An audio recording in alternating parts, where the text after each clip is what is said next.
Haryana school शिक्षा board आज घोषित करेगा 12वीं का रिजल्ट। रेगुलर और ओपन दोनों का परिणाम होगा घोषित। प्रदेश भर में 2,13,504 परीक्षार्थियों ने दी थी नियमित परीक्षा।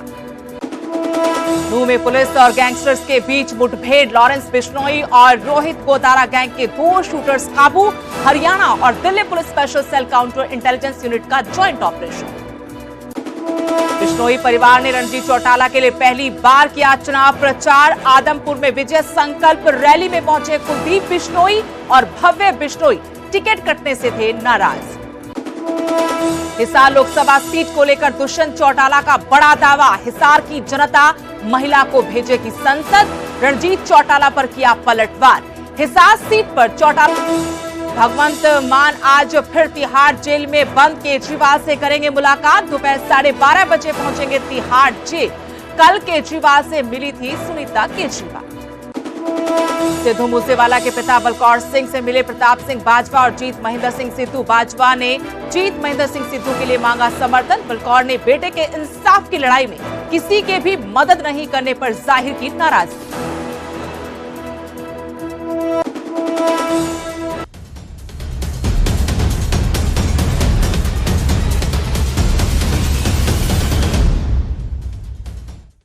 नमस्कार, हरियाणा प्राइम में आपका स्वागत है। आपके साथ मैं स्तेश नैन बोर। बुलेटिन की शुरुआत करेंगे बड़ी खबर के साथ। आज 12वीं का परिणाम घोषित किया जाएगा। हरियाणा स्कूल शिक्षा बोर्ड की तरफ से 12वीं का परिणाम जारी किया जाएगा। इसमें रेगुलर और ओपन दोनों ही परीक्षार्थियों का रिजल्ट घोषित किया जाएगा। बोर्ड चेयरमैन प्रेस कॉन्फ्रेंस कर 12वीं का परिणाम घोषित करेंगे, यानी 12वीं बोर्ड के नतीजे आज घोषित किए जाएंगे। बकायदा प्रेस कॉन्फ्रेंस कर चेयरमैन की तरफ से परिणाम घोषित किए जाएंगे। आपको बता दें, इस बार हरियाणा में 2,13,504 परीक्षार्थियों ने रेगुलर 12वीं की परीक्षा दी थी। वहीं 12वीं कक्षा के ओपन फ्रेश के जो परीक्षार्थी थे उनकी संख्या 16,553 थी। री अपीयर के 11,250 बच्चों का परिणाम भी आज ही घोषित किया जाएगा। 12वीं का आज रिजल्ट आ जाएगा। हरियाणा बोर्ड 12वीं के परीक्षार्थियों को इंतजार था परिणाम आने का, तो आज परिणाम घोषित किया जाएगा। इस खबर पर और जानकारी के साथ भिवानी से हमारे सहयोगी जगबीर घनगर जुड़ गए हैं। जगबीर, आज बोर्ड की तरफ से 12वीं का परिणाम घोषित किया जाएगा, क्या जानकारी है, क्या अपडेट है? जी सुदेश, अगर बात करें तो इस बार जो 12वीं के रेगुलर परीक्षार्थी थे वो करीब 2,13,000 से कुछ ज्यादा परीक्षार्थियों ने जो है इस परीक्षा को दिया था। यानी कि कह सकते हैं कि करीब 2.25 लाख परीक्षार्थी थे, उनका इंतजार आज खत्म होने वाला है। इसके साथ ही जो 12वीं की रेगुलर के साथ ओपन और री अपीयर की भी कुछ परीक्षाएं हुई थी, उनका भी रिजल्ट यानी 2.5 लाख से ऊपर बच्चों का आज इंतजार खत्म होने वाला है। दोपहर 12 बजे हरियाणा विद्यालय शिक्षा बोर्ड परिसर में प्रेस कॉन्फ्रेंस होगी, जिसको बोर्ड चेयरमैन खुद वीटी यादव जो है इसको संबोधित करेंगे और 12वीं का रिजल्ट जारी करेंगे। कह सकते हैं कि जो करीब 1 महीने यानी कि फरवरी के अंत में और मार्च तक जो परीक्षा चली थी, 1 महीने की परीक्षा चली थी प्रदेश भर में 1400 से ज्यादा सेंटरों पर, उन परीक्षाओं का आज रिजल्ट जारी होगा। और देखने वाली बात होगी कि कितने बच्चे इसमें पास होते हैं और कौन बच्चा जो है कौन जिला इसमें बाजी मारता है। और अंदेशा जता जा रहा है कि पिछली बार की बजाय जो है इस बार रिजल्ट काफी अच्छा होने वाला है। 20 से 25% रिजल्ट जो है अच्छा आएगा, यानी कि जो पहले 50-60% आता था, इस बार जो है 80% के लगभग वो पहुंच सकता है। इसी प्रकार के अंदेशे 10वीं बोर्ड के परिणाम को लेकर कोई अपडेट है कि 10वीं का रिजल्ट कब आ सकता है? जी, अगर मार्किंग की बात करें तो 10वीं की मार्किंग भी लगभग जो है वो खत्म हो चुकी है। और जो शिक्षा बोर्ड के सूत्र उनके अनुसार 2-4 दिन में या करीब अगले हफ्ते तो जरूर जो है 10वीं का भी रिजल्ट आ जाएगा। यानी कि 2-3 दिन की आशंका ज्यादा है कि इस रिजल्ट के बाद यानी 12वीं के रिजल्ट के बाद जो है 2-3 दिन बाद 10वीं का रिजल्ट भी जारी हो सकता है। जी धन्यवाद जगबीर जानकारी के लिए। तो आज हरियाणा स्कूल शिक्षा बोर्ड की तरफ से 12वीं का परिणाम घोषित किया जाएगा। ठीक 12 बजे प्रेस कॉन्फ्रेंस चेयरमैन की तरफ से होगी, जिसमें 12वीं का रिजल्ट जारी किया जाएगा। और इसके अलावा आपको जानकारी दे दें कि 10वीं बोर्ड का परिणाम भी आने वाले कुछ दिनों में ही घोषित किया जा सकता है। अगली बड़ी खबर नूंह से, जहां पुलिस और गैंगस्टर्स के बीच में मुठभेड़ हुई है, एनकाउंटर हुआ है गैंगस्टर्स और पुलिस के बीच में। नूंह में लॉरेंस बिश्नोई और रोहित गोदारा गैंग के गैंगस्टर्स के साथ ये मुठभेड़ हुई है। Delhi police special cell counter intelligence unit का ये एक्शन, दिल्ली पुलिस और गैंगस्टर्स के बीच इस दौरान फायरिंग हुई। गैंगस्टर विशाल उर्फ कालू और रवि मोटा ने पुलिस पर फायरिंग की। जवाबी फायरिंग में दोनों के पैर में गोली लगी है। दोनों को दिल्ली पुलिस की टीम ने बाद में दबोच लिया। दोनों के पास से हथियार भी बरामद हुए हैं और ये दोनों ही बड़ी वारदात की फिराक में थे। दोनों को रोहित गोदारा से टारगेट मिला हुआ था और उस वारदात को करने की फिराक में थे, लेकिन उससे पहले दिल्ली पुलिस के साथ हरियाणा पुलिस का जॉइंट ऑपरेशन, जिसमें दोनों को काबू कर लिया गया। हरियाणा पुलिस और दिल्ली पुलिस स्पेशल सेल का जॉइंट ऑपरेशन था, जिसमें जब इनको घेरा डालकर पकड़ने की कोशिश की गई तो पुलिस पर इन्होंने फायरिंग की। जवाबी कार्रवाई में दोनों ही आरोपियों के पैरों में गोली लगी है। इसके बाद दोनों को गिरफ्तार कर लिया गया।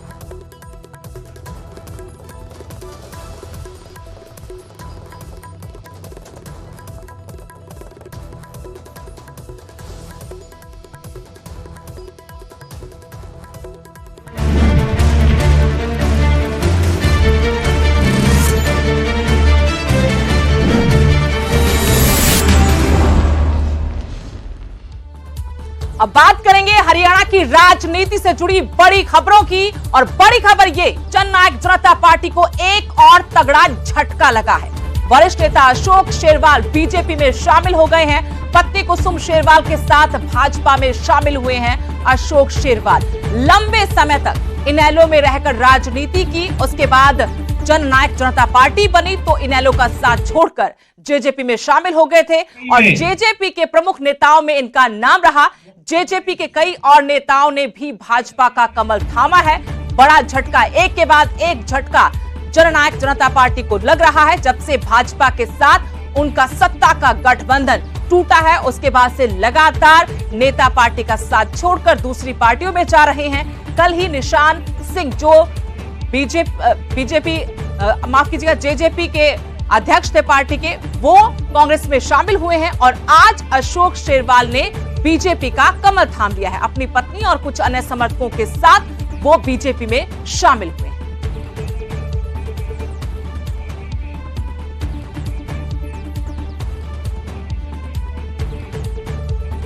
तो एक के बाद एक झटके लग रहे हैं जेजेपी को। बीजेपी के साथ सत्ता का गठबंधन टूटने के बाद से ही भगदड़ मची हुई है जननायक जनता पार्टी में। कई नेता पहले ही पार्टी छोड़कर दूसरी पार्टियों में शामिल हो चुके हैं और कुछ देर पहले ही एक और बड़ा झटका, अशोक शेरवाल पार्टी के बड़े चेहरों में शामिल रहे, वो भी पार्टी का साथ छोड़कर भारतीय जनता पार्टी में शामिल हो गए हैं। मुख्यमंत्री नायब सिंह सैनी की मौजूदगी में उन्होंने भाजपा का कमल थामा है।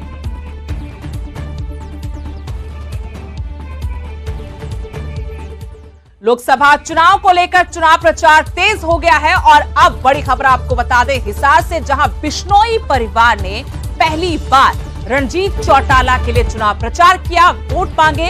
आदमपुर में विजय संकल्प रैली रखी गई थी बीजेपी की और इस रैली के मंच पर कुलदीप बिश्नोई अपने बेटे और आदमपुर से विधायक भव्य बिश्नोई के साथ पहुंचे।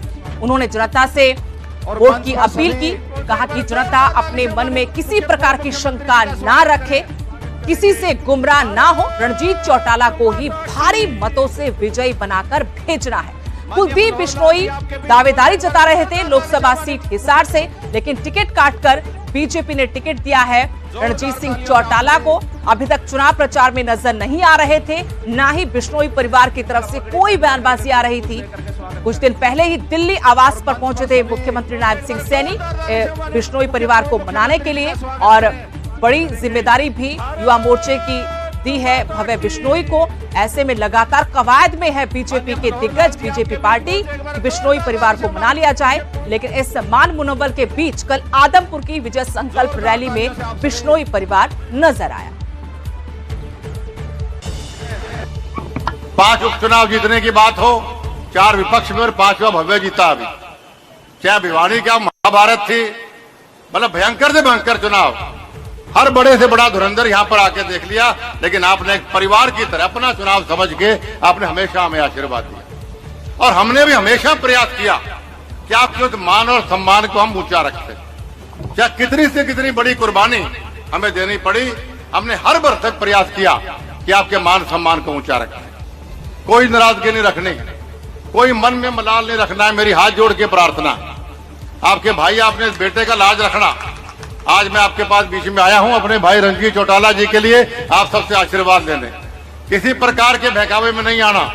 जितने वोट मेरे बेटे भव्य को आपने दिए, उससे फालतू वोट रंजीत को दोगे तो आपके भाई बेटे की लाज बचेगी, लाज नहीं बचेगी। इस बात का ध्यान आपने रखना। हिसार लोकसभा सीट पर मुकाबला बेहद रोमांचक होता जा रहा है और इसी मुकाबले को लेकर पूर्व उप मुख्यमंत्री दुष्यंत चौटाला का बयान आ, कहा कि हिसार में इस बार त्रिकोणीय मुकाबला होगा। इस बार हिसार की जनता महिला को संसद भेजेगी। पार्टी छोड़कर जा रहे नेताओं पर भी दुष्यंत का बयान, कहा कि राजनीति में संगठन कार्यकर्ताओं से चलता है, नेता आते जाते रहते हैं, नामांकन के बाद चुनाव और ज्यादा रोचक होगा। रणजीत चौटाला के बयान पर भी दुष्यंत ने पलटवार किया, कहा ये दंगल है, यहाँ कौन किसको पटखनी दे दे पता नहीं चलता। हिसार से आपको बता दें, नैना चौटाला जेजेपी के उम्मीदवार है। इनेलो ने सुनैना चौटाला को चुनाव मैदान में उतारा है, तो भारतीय जनता पार्टी ने रणजीत चौटाला को चुनाव मैदान में उतारा है। ऐसे में चौटाला परिवार के ही सदस्य आमने सामने हैं। ऐसे में आपको बता दें कि ये सीट और ज्यादा दिलचस्प हो गई है, हॉट सीट है, लेकिन चौटाला परिवार का अपना ही चुनावी रण यहां देखने को मिलेगा। और मैं मानता हूं कि जो 36% वोट मेरे को 2014 में मिले थे, हमारा टारगेट है कि उसको भी बढ़ाने का सभी कार्यकर्ता मिलकर काम करें और एक नया इतिहास हांसी की धरा पर रचने का काम। और आने वाले समय में हांसी लोकसभा के जीत के मार्जिन में एक अहम भूमिका निभाने का काम करे। कैंडिडेट घोषित हुए और असली चुनाव तो नामांकन के बाद चलेगा, मगर मैं मानता हूँ हिसार में अच्छा त्रिकोणीय मुकाबला होगा और मजबूती के साथ कार्यकर्ता इस गढ़ को जीतने का काम। चुनाव शुरू हुआ है, आप आज के उनके बयान से मत पूछो, 10 दिन बाद पूछ लें। और जैसे जैसे त्रिकोणीय मुकाबला बढ़ेगा, हिसार अपनी पहली महिला सांसद को चुनने का निर्णय करे। आज एक कहावत है, मैंने ना किसी व्यक्ति के लिए कहा कि छोड़ पे पड़ा पत्थर भारी होता है, और कार्यकर्ता से मजबूत कोई नहीं होता। कार्यकर्ता मजबूती से खड़े रहे तो अच्छे परिवर्तन में अपनी हिस्सेदारी। टिकट बंटवारे के बाद से ही हम देख रहे हैं कि हरियाणा कांग्रेस में बगावती सुर भी प्रबल होते जा रहे हैं। अब कुमारी सैलजा का इसी पर बयान आया है। श्रुति चौधरी की भिवानी महेंद्रगढ़ सीट से टिकट कटने पर कुमारी सैलजा ने कहा कि पार्टी में कई तरह की बातें होती हैं, कई बार हर चीज हाथ में नहीं होती। श्रुति चौधरी और किरण चौधरी को निराशा जरूर हुई है, वो नाराज नहीं है, उन्हें समझा दिया गया है, वो समझ भी जाएंगे। श्रुति चौधरी को आगे भविष्य में अच्छा मौका दिया जाएगा। लोकसभा चुनाव एकजुट होकर लड़ेंगे। कुमारी सैलजा को सिरसा लोकसभा सीट से चुनाव मैदान में उतारा है, लेकिन भिवानी महेंद्रगढ़ सीट से श्रुति का टिकट कटा है। रावदान सिंह को पार्टी ने उम्मीदवार बनाया है और किरण चौधरी की नाराजगी भी सामने आई थी। नाम लिए बगैर उन्होंने पूर्व सीएम भूपेंद्र सिंह हुड्डा, रावदान सिंह को निशाने पर लिया था, गंभीर आरोप लगाए थे। इसी से जुड़ा हुआ सवाल जब कुमारी सैलजा से पूछा गया तो उन्होंने कहा कि कई तरह की बातें होती है पार्टी में, कई बार हर चीज हाथ में नहीं होती, लेकिन एक बार फिर कहा कि सभी एक साथ मिलकर यानी एकजुटता के साथ ये लोकसभा चुनाव लड़े।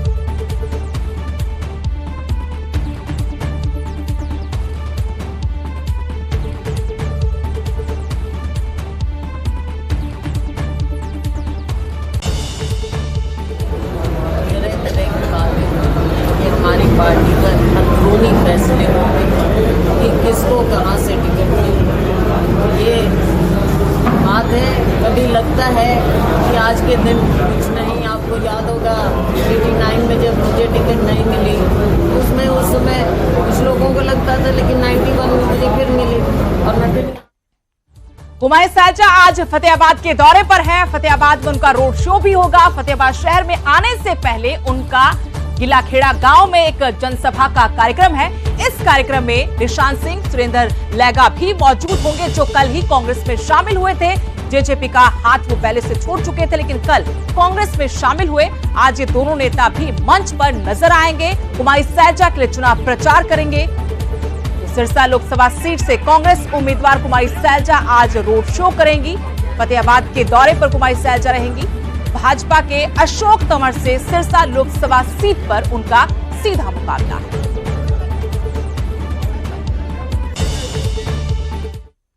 बीजेपी के विरोध पर भाजपा प्रदेश महामंत्री सुरेंद्र पूनिया का बयान आया है।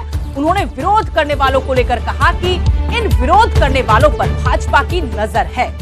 इन लोगों से संगठन के लोग ही बातचीत के जरिए समस्या का हल निकालेंगे। कुलदीप बिश्नोई और भव्य बिश्नोई को लेकर जो खबरें आ रही कि वो नाराज है। हालांकि कल जरूर उन्होंने चुनाव प्रचार किया था आदमपुर में अपनी पार्टी के उम्मीदवार के लिए। इसके बावजूद भी माना जा रहा है कि उनकी नाराजगी पूरी तरह से दूर नहीं हुई है। इसी को लेकर कहा कि कुलदीप बिश्नोई और भव्य बिश्नोई के मन में कोई ऐसी बात नहीं है, वो मन से भाजपा के साथ है। दोनों ही पार्टी के लिए दिल से प्रचार करेंगे। कांग्रेस का कल्चर आपस में झगड़ने का है। उन्होंने ये भी कहा कि बंसीलाल वीरेंद्र सिंह का बंटाधार कांग्रेस की नीतियों की वजह से हुआ। कांग्रेस अपना संगठन तक नहीं बना पाई। मुझे नहीं लगता कि कहीं कोई विरोध की बात है, क्योंकि मैं पूरे प्रदेश में घूमता हूँ।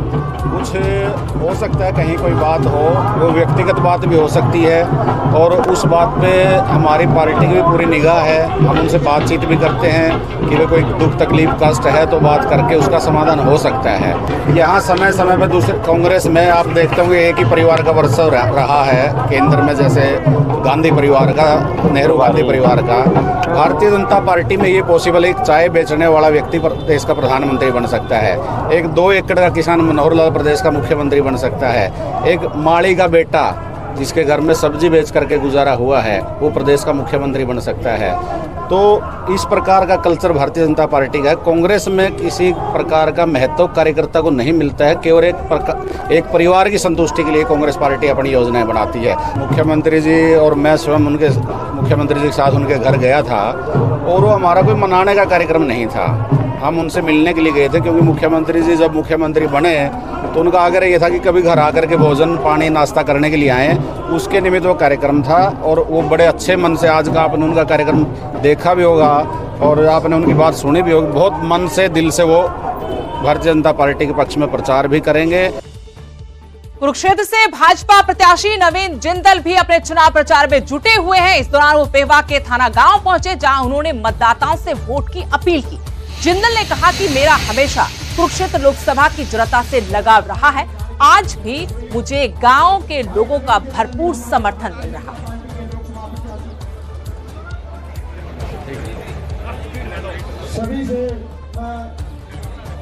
देखिए, आज हमारे पेवा के सारे कार्यक्रम है और मैं थाना गांव से शुरुआत की है। आप देख रहे हैं कि पूरा जो है यहाँ पर हजारों लोग यहाँ पर आए हैं, और सबने बात बहुत ध्यान से सुनी। सबने जो है हाथ खड़ा करके, जो है हाथ उठा करके सबने अपना आशीर्वाद दिया।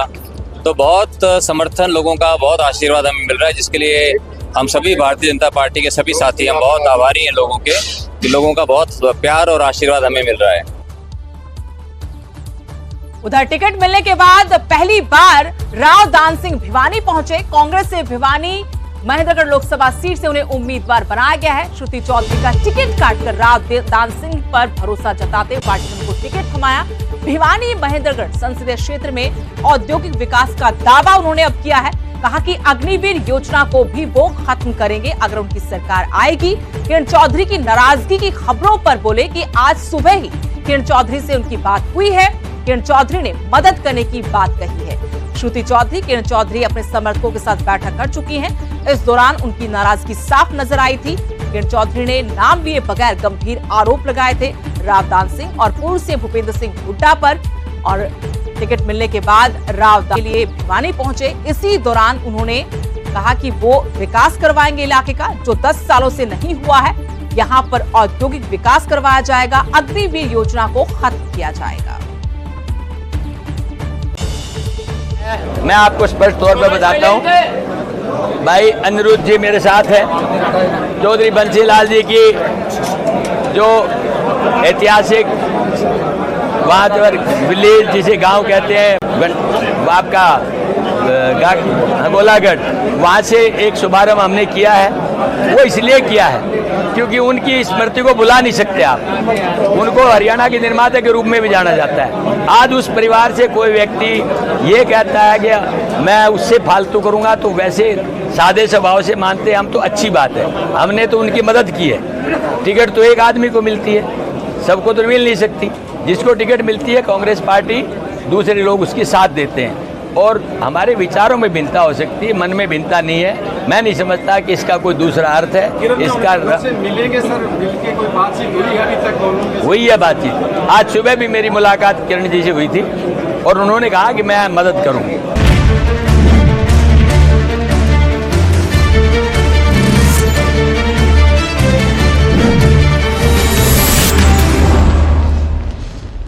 खबर गुरुग्राम से, जहां द्वारका एक्सप्रेसवे पर भीषण हादसा हुआ है। ई रिक्शा में सवार 4 लोगों की हालत गंभीर बताई जा रही है। ई रिक्शा और गाड़ी की टक्कर हुई, जिसकी वजह से यह हादसा हुआ। रॉन्ग साइड आ रहे ई रिक्शा और गाड़ी के बीच जोरदार टक्कर में ये लोग घायल हुए हैं। गाड़ी में सवार 2 लोग भी गंभीर रूप से घायल हुए, जबकि ई रिक्शा में जो 4 लोग सवार थे उनकी हालत भी गंभीर है। सभी घायलों को अस्पताल में भर्ती करवाया गया है। पुलिस मामले की जांच कर रही है।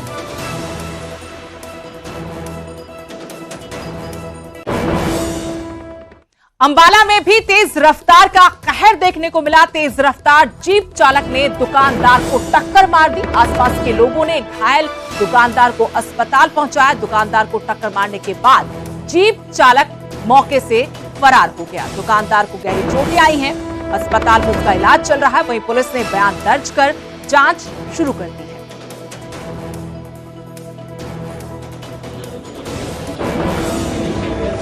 आज ही पापा रोज की तरह सामान लगा रहे थे दुकान के बाहर। वहाँ पे 3 बंदे आए, बिल्कुल जीप थी, HR07 नंबर है 1661, और पापा सामान लगा रहे थे। गाड़ी वाले ने बिल्कुल बहुत ज़्यादा स्पीड में आ रहा था, 100 से ज़्यादा की स्पीड पे, और बिल्कुल टक्कर मार दी है एक्टिवा में। और पापा की जो राइट वाली टांग है वो पूरी की पूरी टूट गई है। उन बंदों को पकड़ना चाहिए पूरी तरह, क्योंकि अगर कोई मार के भागता रहा तो सारी ऐसी एक्सीडेंट करके भागते रहेंगे।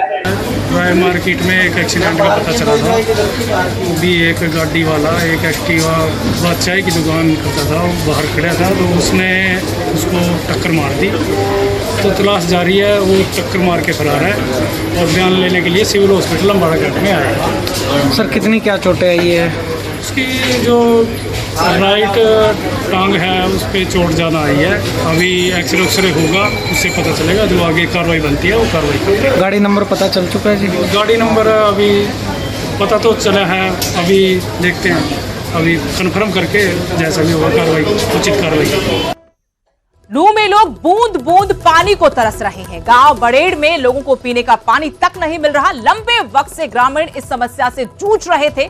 जल जीवन मिशन के तहत करीब 6 महीने पहले पाइपलाइन बिछाकर कनेक्शन दिए गए, लेकिन अभी भी ग्रामीण टैंकर से पानी खरीद कर पी रहे हैं। लोगों का आरोप है कि कई बार अधिकारियों से इस बारे में शिकायत भी की गई, लेकिन समाधान कोई नहीं हुआ।